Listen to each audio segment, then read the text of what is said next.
Bueno, y se ve bien. primero darles gracias, César. Gracias. Ya, doctora, estoy ahí permanente. Ya. Eh, Buenas tardes con todos los alumnos. Entonces, al delegado, al alumno Flores, ¿no? Sí, doctora. Eh, Flores Víctor. Sí, doctora. Listo. Entonces, esperamos que para las próximas clases este ID sea el indicado, pues, ¿no? O sea, debemos entrar con este ID que tenemos ahorita ya. Sí, Bueno, doctora. darles la bienvenida a la asignatura de anestesia, que solo las clases teóricas van a ser los días lunes, las clases prácticas los días martes y los días miércoles tienen una evaluación, como ya les habrán comentado sus otros compañeros, con respecto al tema de la clase práctica, ¿no? Después de esta clase teórica hay un post-test en el aula virtual de unas 5 o 6 preguntas que deben resolver ustedes y que les va a ayudar a orientarse también con respecto a la asignatura, porque es la primera vez que ustedes llevan anestesiología. También hay informes que tienen que presentar a solicitud de sus docentes de práctica de acuerdo al tema que hacen en la semana. Ese informe se puede presentar, ustedes tienen plazo para presentarlo hasta el día sábado. La hora exacta ahorita no la tengo a la mano, pero el día de mañana en las prácticas ustedes le preguntan a cada uno de sus docentes hasta qué hora del día sábado tienen tiempo para presentar los informes con respecto a las prácticas que van a realizar. Por otra parte, estoy a disposición del delegado, del alumno Flores, para cualquier duda que él me pueda comunicar en cuanto a la coordinación de la asignatura. Bueno, el día de hoy tenemos dos teorías: la introducción a la anestesia y, en segundo lugar, la anestesia inhalatoria, que va a ser hecha solo con gases inhalados, y ya ustedes van a ir conociendo poco a poco, conforme pasen los días, los diferentes fármacos que se usan en anestesia, sus indicaciones y sus contraindicaciones. ¿Cómo vamos a definir anestesia, no?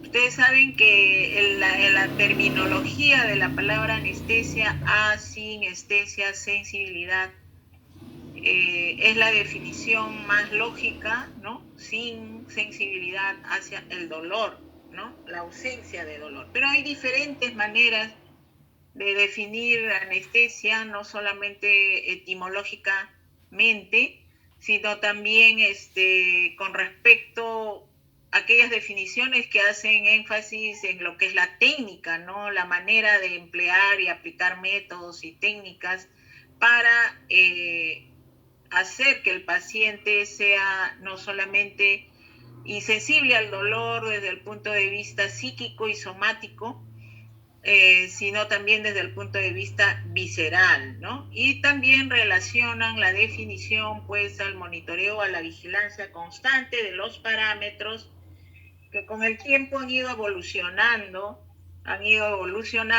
¿no? La anestesia en los últimos 20 años, 30 años, ha dado un vuelco total y ya no es solamente monitoreo, vigilancia de lo que es la conciencia, el pulso y la respiración, sino otros parámetros más importantes que incluyen o que competen al trabajo del anestesiólogo como especialista.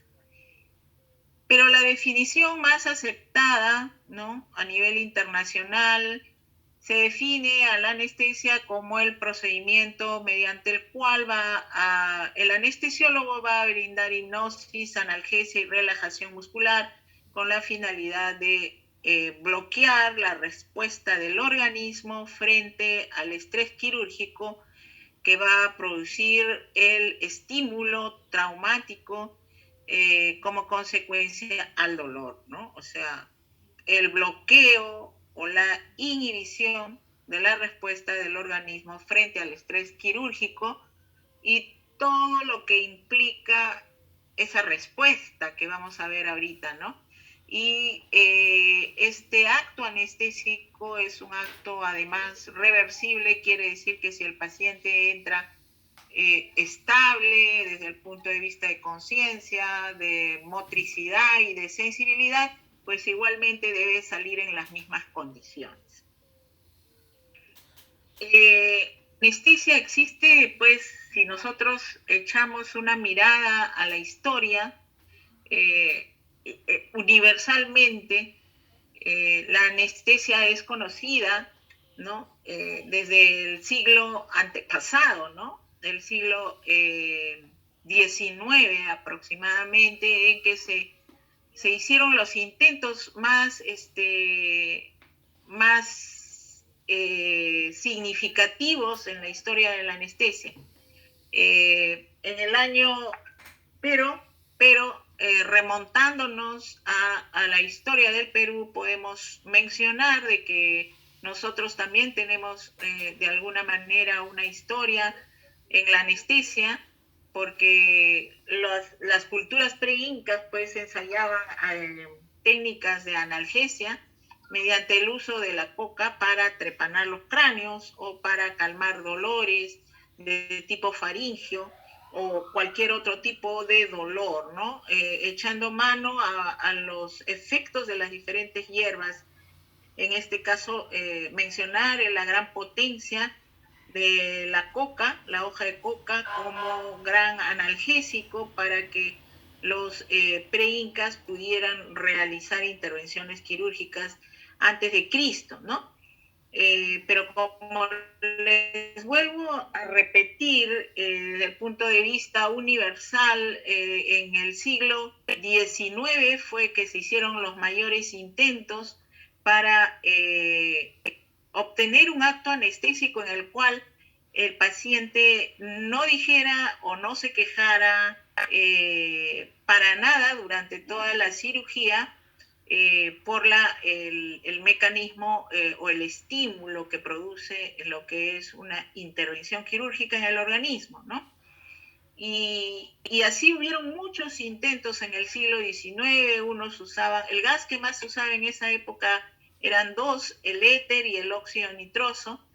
Y bueno, intentos no solamente de médicos, sino también de odontólogos, ¿no? Que en esa época había mucha necesidad también de extraerse piezas dentarias, y ir al odontólogo o ir al cirujano significaba una alta mortalidad, porque no todos tenían el mismo umbral del dolor, no todos tenemos el mismo umbral del dolor frente a un trauma quirúrgico, ¿no?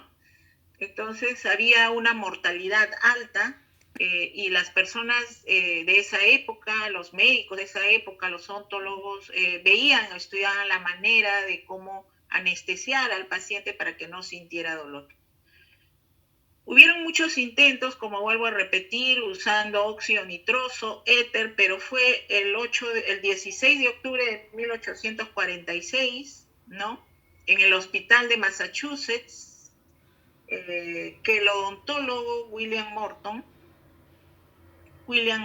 presenta el primer acto anestésico frente a la sociedad médica de aquella época, en el que el paciente no se quejó de dolor, no dijo ni un ay, frente a una cirugía realizada por el cirujano Warren en el Hospital General de Massachusetts en Estados Unidos. Operó al paciente Gilbert Abbott de una malformación venosa en el cuello, ¿no? Y le dio anestesia William Morton con éter, ¿no? Con éter, y estando presente todos los médicos más calificados de aquella época en el auditorio, ¿no? Entonces presenciaron una cirugía de aproximadamente 1 hora, y durante esa hora el paciente no se quejó de dolor. Entonces ese día se proclamó como el día no solamente de la anestesiología, sino de un día muy importante para la humanidad, porque la humanidad dio un paso muy grande, que es la aparición de un gas que permitía que el paciente no sintiera dolor durante un acto quirúrgico. Entonces, el 16 de octubre de 1846 se considera como el Día de la Anestesiología. En cuanto a, volviendo a la definición de la anestesia, habíamos dicho que el acto anestésico, entre todas sus pasos que realiza para producir hipnosis, analgesia, relajación muscular, llega a este fin el anestesiólogo con la necesidad de bloquear, ¿no? O con el objetivo de bloquear la respuesta del organismo frente al estrés quirúrgico. Entonces acá tenemos que analizar qué respuesta hay del organismo frente al dolor, ¿no? O frente al trauma quirúrgico en este caso, ¿no?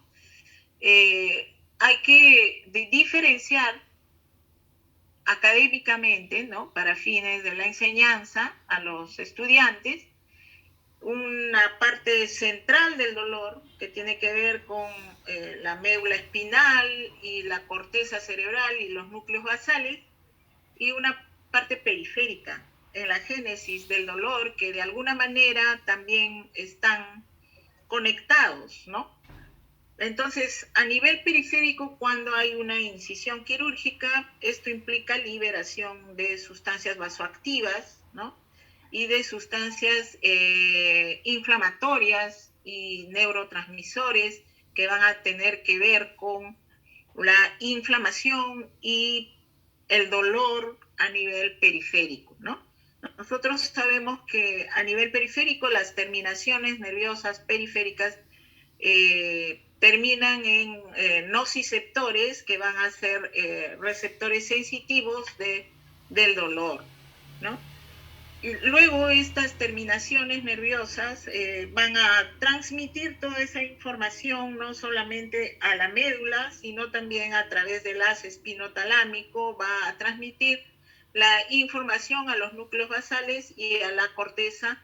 A los núcleos basales, como vamos a ver más adelante, va a estar la respuesta emocional frente al dolor, o sea, el miedo, la reacción de huida, de llanto que puede tener la persona frente a esa posibilidad que existe de sentir dolor.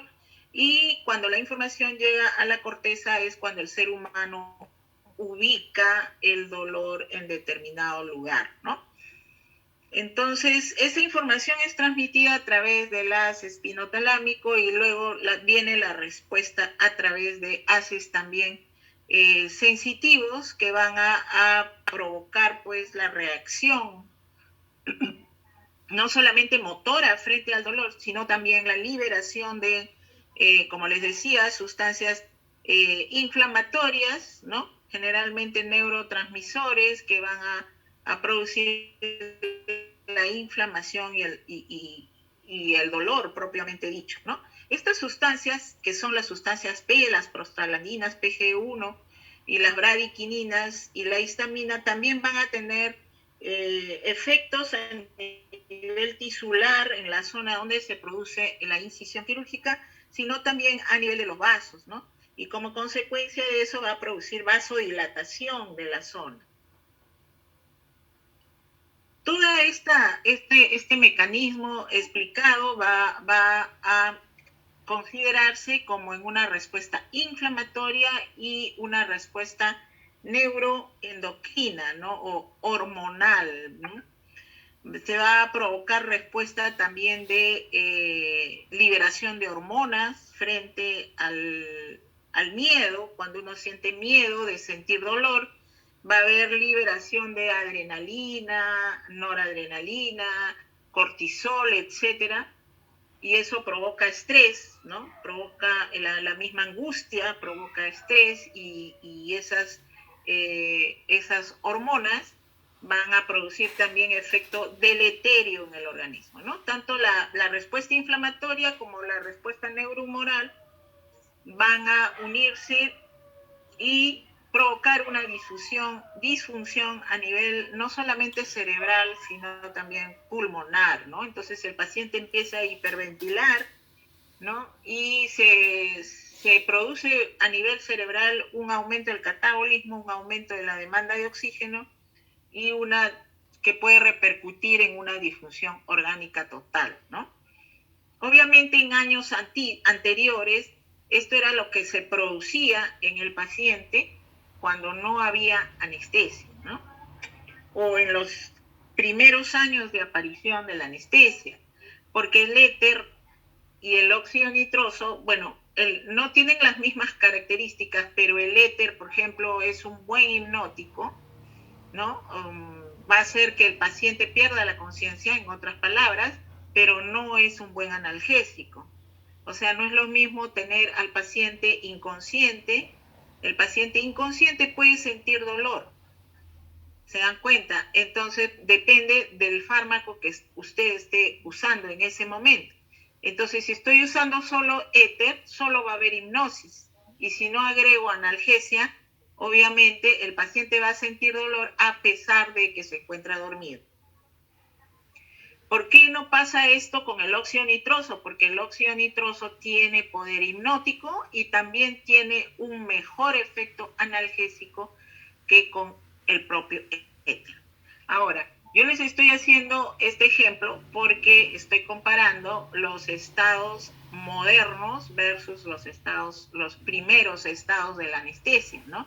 Entonces, antiguamente no existían las drogas que actualmente hay, ¿no? Y que llenan todas las características de una verdadera anestesia, que es la hipnosis, la analgesia y la relajación muscular, ¿no? En los primeros años de la anestesia, en el año antes del 1846 y antes del 1900, no se usaban todavía los opioides, no se usaban todavía los relajantes musculares, ¿no? Entonces era una anestesia que, si bien es cierto, era lo primero que había, pero para ese tiempo era lo adecuado, ¿no? Entonces, en esos pacientes se producía toda esta respuesta, ¿no? Lo que actualmente queremos con el acto anestésico es bloquear estas respuestas inflamatorias y de liberación neurohormonal que vayan a terminar en una disfunción cerebral y pulmonar. Esto es lo que hay que evitar con los fármacos actuales, ¿no? Bueno, y buscando la razón de todo el acto quirúrgico, cómo es que actúan los diferentes fármacos y cómo es que se logra anestesia, hay teorías todavía porque no hay nada seguro de cómo es que actúan, ¿no? Pero hay teorías y suposiciones más acertadas. Actualmente sí están más seguros de cómo es que actúan estos fármacos. Bueno, inicialmente se creía que había una teoría biofísica, se creía que los fármacos actuaban alterando la membrana celular, ¿no? Y ensanchando la membrana celular. Entonces, y este ensanchamiento que se producía de la membrana celular al entrar en contacto con las partículas de los gases o de los fármacos intravenosos bloqueaban los receptores de la membrana celular, evitando la entrada del sodio. Por lo tanto, no había despolarización en la despolarización celular y se bloqueaba todo lo que era conciencia, sensibilidad al dolor, etc. Esa era una teoría inicial. La teoría más aceptada actualmente es la teoría bioquímica, ¿no? Para todos los fármacos anestésicos, que propugna que los fármacos tienen receptores en las terminaciones nerviosas y celulares, en los cuales actuarían los diferentes fármacos produciendo inhibición del GABA o del ácido gamma-aminobutírico, de los neurotransmisores, ¿no? O estimulación del GABA, etcétera, o actuando a nivel del receptor NMDA, ¿no? Entonces vamos a ir viendo, esta es la teoría más aceptada, ¿no? O sea, que los fármacos van a actuar a nivel de los receptores y cada fármaco tiene su receptor y tiene su forma de actuar a nivel de los neurotransmisores, ya sean estimulantes o inhibitorios de las células, de las diferentes células, ¿no?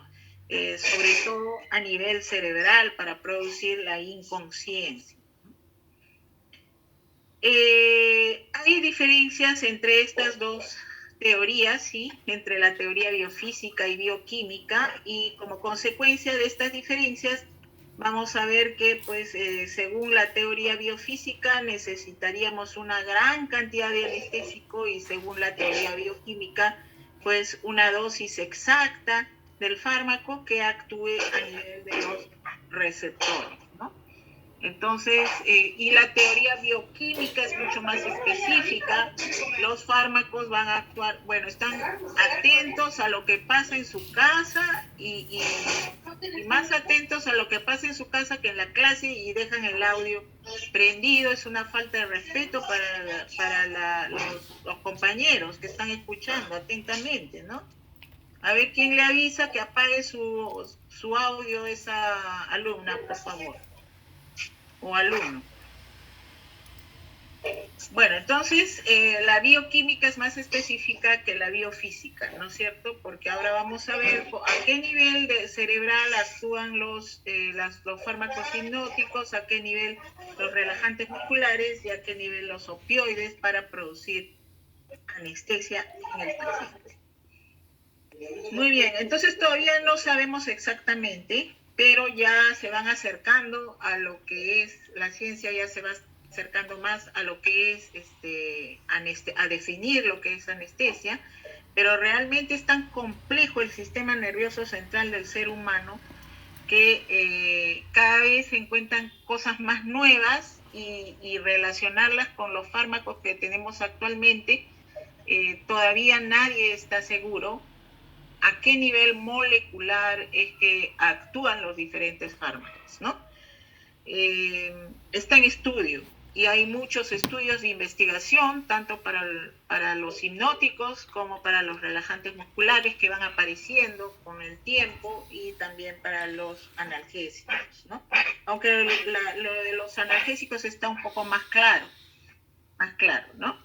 Entonces, pero obviamente todos actúan bloqueando la actividad cerebral, neuronal, ¿no? Para producir anestesia. Bien, entonces, ¿cómo es que nosotros sabemos si un paciente realmente se encuentra en un estado anestésico para decir que el cirujano, para autorizar al cirujano a que inicie la intervención quirúrgica, ¿no? Porque el anestesiólogo hace primero el trabajo en el paciente que entra a sala de operaciones, que su trabajo es administrar anestesia al paciente quirúrgico, y luego de que el paciente entra en el plano anestésico adecuado, el cirujano recién puede operar o hacer la incisión en el cuerpo del paciente. ¿Por qué? Porque si el anestesiólogo no autoriza, el cirujano no puede empezar o iniciar el acto quirúrgico. Porque como ustedes comprenderán, el anestesiólogo es el único que sabe de su campo y él sabe en qué momento el paciente está en condiciones de ser escindido quirúrgicamente, ¿no? Entonces, antiguamente, vamos a la historia otra vez, existía un anestesiólogo conocido con el apellido de Gödel, ¿no? Entonces, él no tenía los monitores que tenemos ahora, ¿no? Él cómo se guiaba? Él se guiaba por la respiración del paciente, él se guiaba por el tamaño pupilar, se guiaba si habían movimientos oculares o no, si habían reflejo palpebral, conjuntival, corneal, ¿no? Reflejo fotomotor. Y de acuerdo a eso, él hizo o elaboró este cuadro y vio que el paciente, conforme iba entrando en el plano de la anestesia, o sea, en la inconsciencia, porque antiguamente solo había éter y óxido nitroso, entonces entraba en la inconsciencia. En determinado momento Gödel se dio cuenta que era el momento en el que el cirujano podía iniciar la cirugía, ¿no? Entonces, y vemos acá que, por ejemplo, en cuanto a la respiración, el paciente entra asustado, ¿no? Entra polimnéico, respiración profunda, ¿no? Y conforme va aplicándose la anestesia, el paciente va a ir entrando en apnea, ¿no? Igualmente sucede con los movimientos oculares, ¿no? Está alerta, está con los ojos bien abiertos al principio y luego esos movimientos se van paralizando poco a poco. El tamaño pupilar, ¿no? El que está asustado está con la pupila midriática, ¿no? Y luego por el efecto de los gases y sobre todo de los opioides, actualmente la pupila se va tornando cada vez más miótica, ¿no? Sí, en cuanto al vómito, él observó que el paciente entra, pues obviamente sin reflejo de vómito, pero luego por el efecto de los gases se puede aumentar el reflejo de regurgitación gástrica, ¿no? El reflejo tanto palpebral, conjuntival, corneal y reflejos de secreciones y fotomotor se van perdiendo cada vez conforme el gas o el fármaco anestésico utilizado se va alcanzando niveles plasmáticos más importantes, no solamente a nivel cerebral, sino a nivel de todos los tejidos, ¿no? Orgánicos. Entonces él relacionó estos efectos de estos parámetros con los diferentes estados cerebrales que iban comprometiéndose cada vez más, ¿no? Entonces vemos acá que en el estadio 1, pues el paciente está totalmente consciente, en parálisis incipiente, ¿no? Y luego, conforme va entrando al estadio 2, va tomando poco a poco no solamente la corteza, sino también los núcleos basales. Me estoy refiriendo específicamente al tálamo, al hipotálamo, ¿no? Al sistema límbico, que van a tener que ver con la parte emocional del dolor, ya les había comentado, ¿no? Y esa parálisis va entrando en inconsciencia, va perdiéndose esos reflejos de huida, de miedo, porque va entrando en inconsciencia el paciente y estamos más o menos en el estadio 2, estadio 3-1, ¿no? Equivalente a estadio 2 cerebral. Y luego ya cuando se va tomando más el cerebelo, ¿no? Y otros totalmente el sistema límbico, miren, ¿no? Ya se ha tomado toda la corteza y el sistema límbico y se va empezando a tomar la médula, ¿no? Ya estamos llamando el estadio 3, ya sea la parálisis se va haciendo más completa, ¿no? Ya no hay movimientos de miembros inferiores, superiores, nada, y el paciente no se defiende, ¿no? Entonces, hemos llamado a este estadio 3 el estadio de quirúrgico, ¿no? Porque ya el paciente va entrando en parálisis completa, la pupila está miótica y ustedes se preguntarán acá, pero el 3 se subdivide en 3-1, 3-2, 3-3, conforme va perdiendo la respiración, los movimientos oculares y todos los reflejos fotomotores, ¿no? Entonces se llama, pero en 3-2 ya se pueden iniciar algunas cirugías menores, ¿no? En 3-1 también hay cirugías más superficiales, ¿no? Y en 3-3 ya se puede realizar la intubación orotraqueal y conforme pasa el tiempo, el paciente va entrando en 3-3 y ya se pueden realizar las cirugías más complejas, ¿no?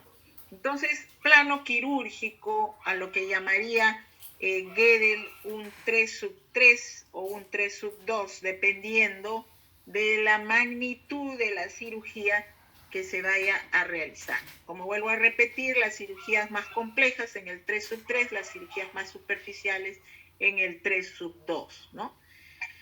Sin llegar a este estadio 4, donde no solamente hay parálisis de núcleos basales y de médulas, sino también ya de protuberancia, ¿no? Y de bulbo raquídeo, donde están los centros cardíacos y de la respiración, ¿no?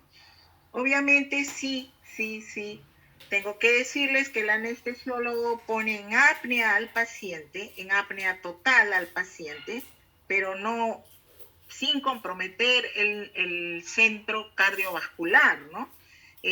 Ahí ya estaríamos entrando en el estadio 4, que en realidad viene a ser una parálisis del tronco encefálico en forma incipiente, ¿no? Y ya estamos lindando ahí con la parada cardíaca, ¿no? Sin llegar entonces al estadio 4, ¿no? Que es una parálisis total que ya vendría a traducirse en una intoxicación por anestesia y que puede hacer que el paciente pare desde el punto de vista cardiovascular, ¿no?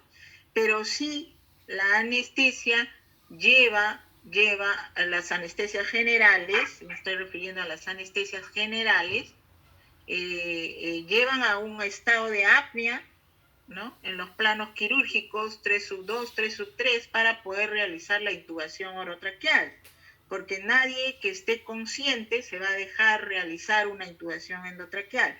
Tiene que estar en apnea el paciente para poder realizar la intubación orotraqueal, conectar al paciente al ventilador y que entra a la fase de mantenimiento de la anestesia, mantenerlo ahí en el 3/3 durante el tiempo que dure la cirugía o durante el tiempo que trabaje el cirujano en el paciente, ¿no?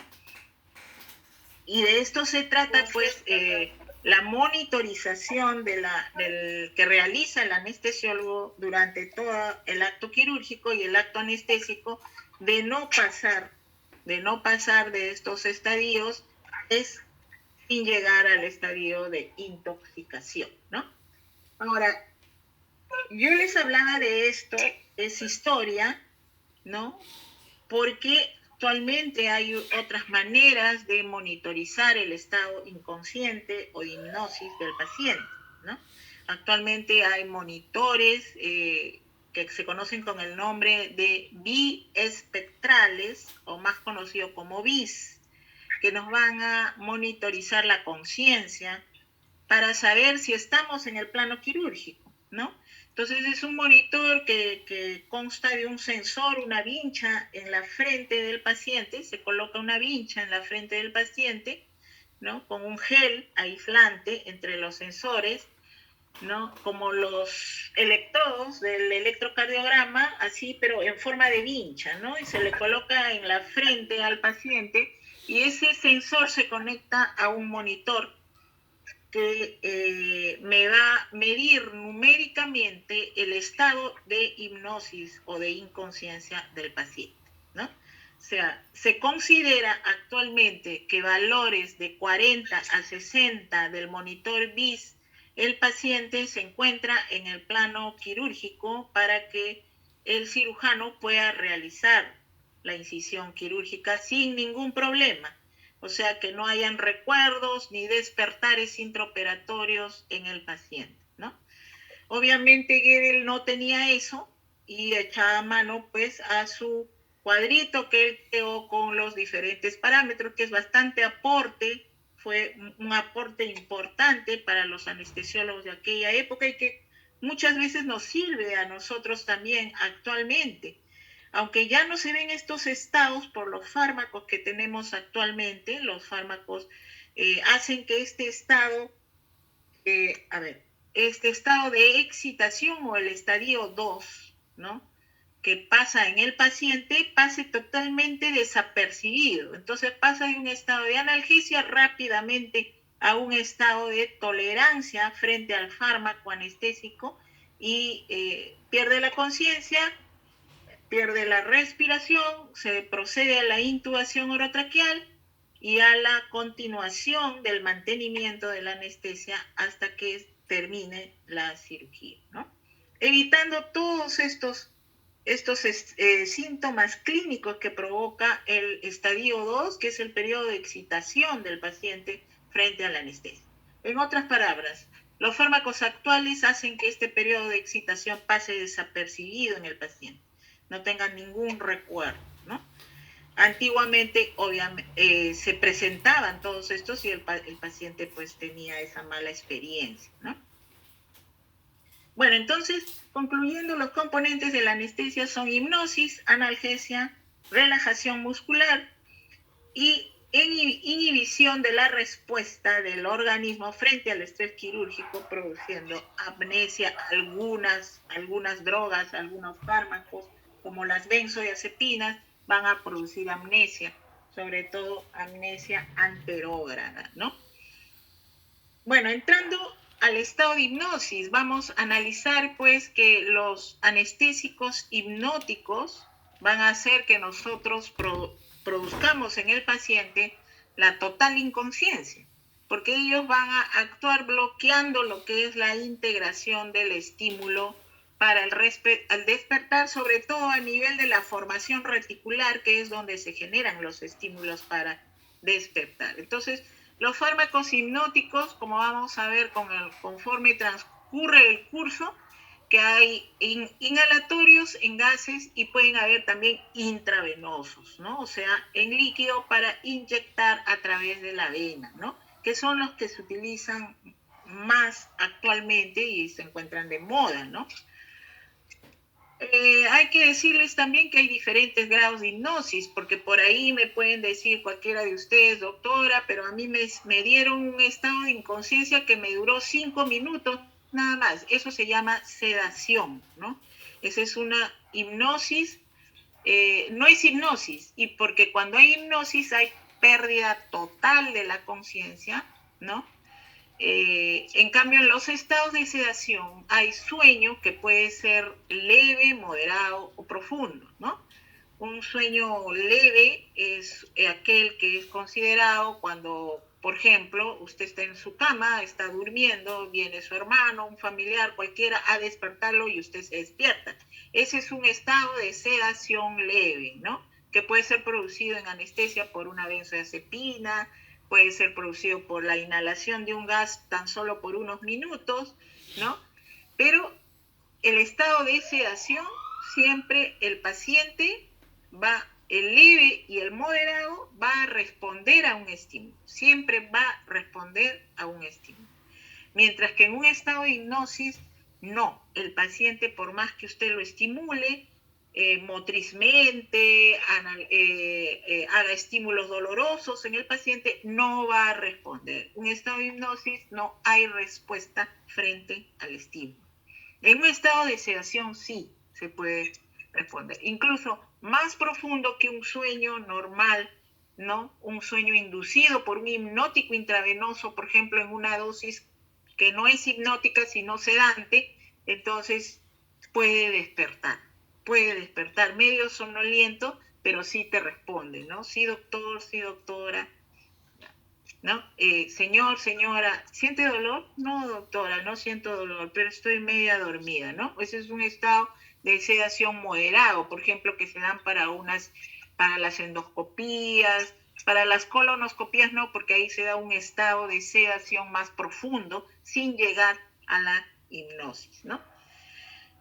Ahora, cuando hay hipnosis, solo hipnosis, es imposible despertar, lo que les decía al principio, pero eso no quiere decir que el paciente no sienta dolor. Puede estar dormido, pero puede sentir dolor. Si usted le da un analgésico, entonces ya estamos hablando de más de un factor, que estamos hablando de 2 factores que nos van a hacer definir ya a ese acto como una anestesia general, ¿no? Porque ya hay dos factores que están interviniendo, hipnosis, analgesia. Y si yo agrego un relajante muscular de acción central, ya tengo un acto de anestesia general, ¿no?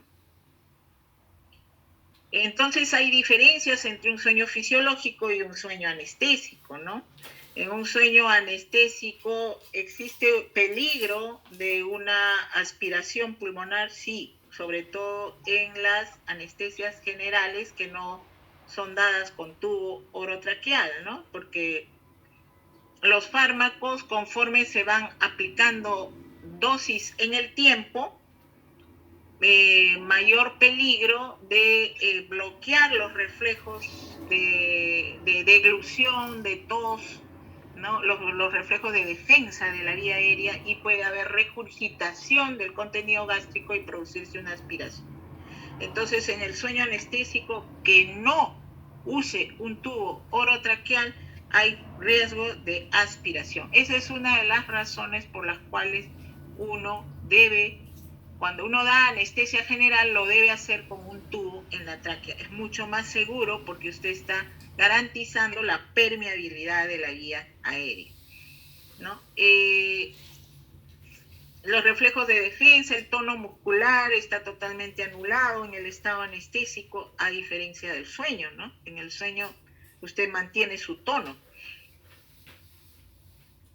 La analgesia también va a tener diferentes efectos a nivel central, ¿no? Va a actuar bloqueándose lo que es la respuesta de la corteza en forma sensitiva, la percepción y localización del dolor, conforme va produciendo bloqueo del sistema límbico, va también bloqueando la afectación del dolor, la identificación del dolor, ¿no? Y a nivel de la formación reticular, al bloquear la formación reticular, va a producir una disminución del estado de alerta, de la vigilia, ¿no? Y obviamente los analgésicos van a producir el bloqueo de los núcleos motores del tronco encefálico para bloquear lo que es la respuesta de huida, de miedo frente al dolor. Entonces, estas son las vías aferentes del dolor y las zonas donde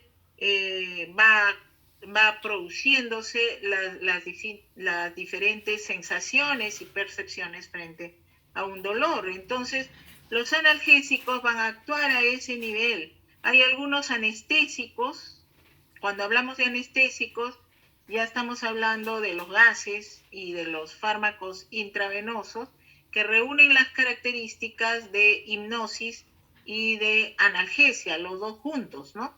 Entonces van a bloquear la corteza sensitiva, y los que son solo analgésicos, los fármacos que son solo analgésicos, como los opioides, van a actuar bloqueando las respuestas a nivel del sistema límbico, tálamo, hipotálamo y de la formación reticular, así como de los núcleos motores del tronco encefálico y del asta posterior de la médula, ¿no? Y como les decía al principio, a estos niveles, a estos diferentes niveles, van a haber puntos o receptores de los opioides, para los opioides, ¿no? Y los fármacos opioides van a actuar a nivel de fundamentalmente de los receptores mu a nivel del asta posterior de la médula espinal, pero existen receptores mu también a nivel de la corteza, a nivel del sistema límbico y de la formación reticular, que es donde van a actuar a nivel central los opioides.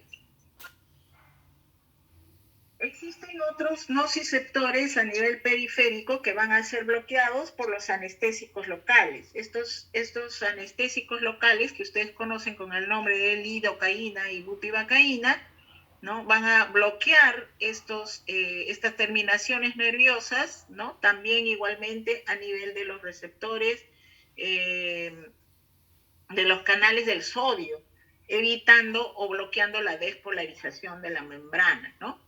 Y, por ejemplo, acá ya tenemos que hablar, como estamos usando anestésicos locales, ya de la anestesia de tipo regional, como es la epidural o la anestesia raquídea, ¿no? Que van a actuar a este nivel, más regionalmente, ya no sistémicamente, ¿no? Y la relajación muscular, los fármacos relajantes musculares, cuando tengamos las clases, nosotros vamos a ver que van a actuar a través de la placa mioneural, ¿no? Compitiendo con la acetilcolina, que es el neurotransmisor responsable de la despolarización a nivel muscular para producir la respuesta motora, ¿no? Hay algunos anestésicos que pueden actuar, que brindan relajación muscular actuando a nivel de la corteza, de los ganglios basales y de la cápsula interna, como vamos a ver ahora más adelante, ¿no? Y también hay algunos anestésicos que pueden brindar relajación muscular provocando bloqueo de las respuestas a nivel del asta anterior de la médula. Pero fundamentalmente los relajantes musculares específicos actúan a nivel de la terminación mioneural, bloqueando esa respuesta. Entonces, ya hablando de los anestésicos generales pueden ser inhalatorios, gases, o pueden ser intravenosos, ¿no? Drogas que se inyectan a través de la vena. Y nosotros vamos a tener una clase, la siguiente, de gases inhalatorios, y vamos a tener otra clase de anestésicos intravenosos, donde vamos a hablar de la ketamina, vamos a hablar de los barbitúricos, y como ejemplo fundamental de los barbitúricos al tiopental. Y de los gases, pues ya este gas es muy antiguo, ¿no? En la época de, aunque existe actualmente, el óxido nitroso, el éter, ¿no? Y ahora vamos a hablar en la clase siguiente de los derivados del flúor, que son los que más se están usando, ¿no? Entonces, los anestésicos, la mayoría va a actuar a nivel central, inhibiendo las funciones del sistema nervioso central. El único fármaco que se caracteriza por actuar estimulando no solamente la actividad medular, sino también provocando analgesia. Es el único anestésico general que va a reunir la característica de hipnosis y de analgesia, sobre todo somática, ¿no? Entonces, pero la gran mayoría de anestésicos, ya sean gases o sean intravenosos, actúan deprimiendo el sistema nervioso central. Todos van a traspasar la barrera hematoencefálica y van a hacer su acción a nivel de la célula neuronal. La anestesia puede ser general, entrando ya a la clasificación de la anestesia, puede ser general y puede ser regional o locorregional, una combinación del nombre local con regional, ¿no? La anestesia general puede ser solo con gases, inhalatoria, puede ser solo con drogas a través de la vena, anestesia intravenosa, en ausencia de ningún gas, ¿no? La combinación de las dos, o sea, uso gas y uso intravenoso, eso se llama anestesia balanceada. Y la anestesia regional puede ser neuroaxial o periférica, que es la local, y en los bloqueos de los plexos, ¿no? Y la regional neuroaxial, que ahí tenemos dos, la epidural o peridural, es la misma referencia, son sinónimos, epidural, peridural, extradural, y la anestesia subaracnoidea o raquídea, ¿no? Como las dos son las grandes anestesias regionales de tipo neuroaxial.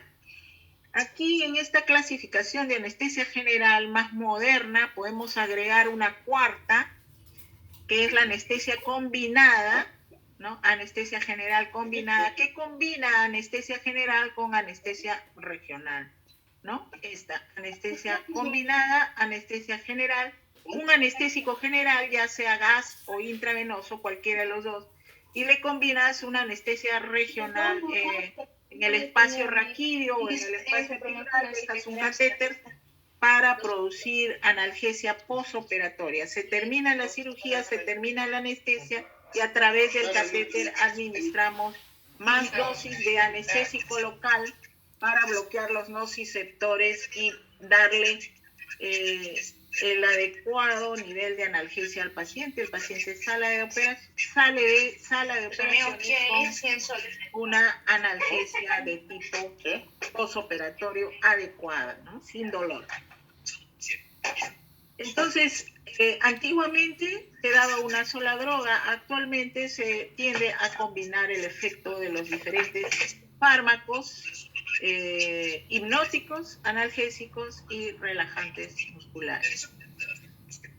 En cuanto a las fases de la anestesia, hay una primera fase cuando el paciente entra a sala de operaciones. Creo que ustedes tal vez pueden todavía, o creo que este semestre ya no es tan presencial, es más virtual que presencial, pero yo creo que el siguiente semestre sí ya va a ser con prácticas en el hospital.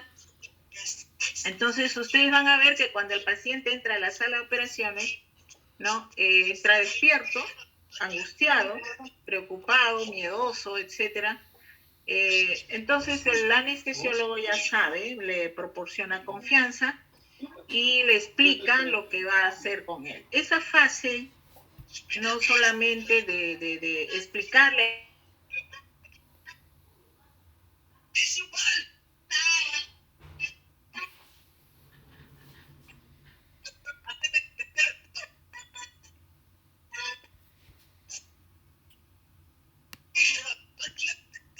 Doctora.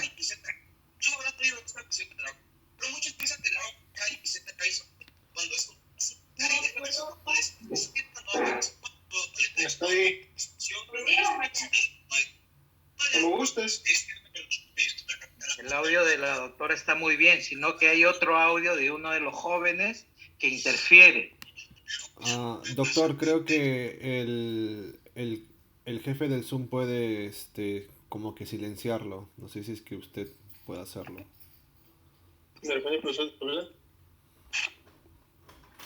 A ver, voy a ver. Silencio a todos entonces, ¿no?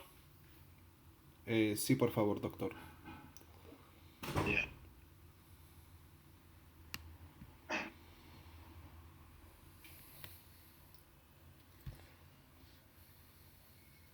Pero eso no interfiere con la doctora. Usted, doctor, usted creo que puede habilitarle. O sea, el anfitrión puede habilitar el audio solo a las personas que desea. Ya, entonces voy a buscar a la doctora Rosario. Ya inhabilité a todos. Voy a buscar a la doctora Rosario, ¿ya? Está bien, doctor. La esperamos. ¿Han localizado quién ha hecho ese inconveniente? Sí, doctor, ya se le llamó la atención en privado. Ya. Usted es el delegado, ¿no? Sí, doctor. De la rotación, Ya. sí. Ya. Estoy buscando a la doctora.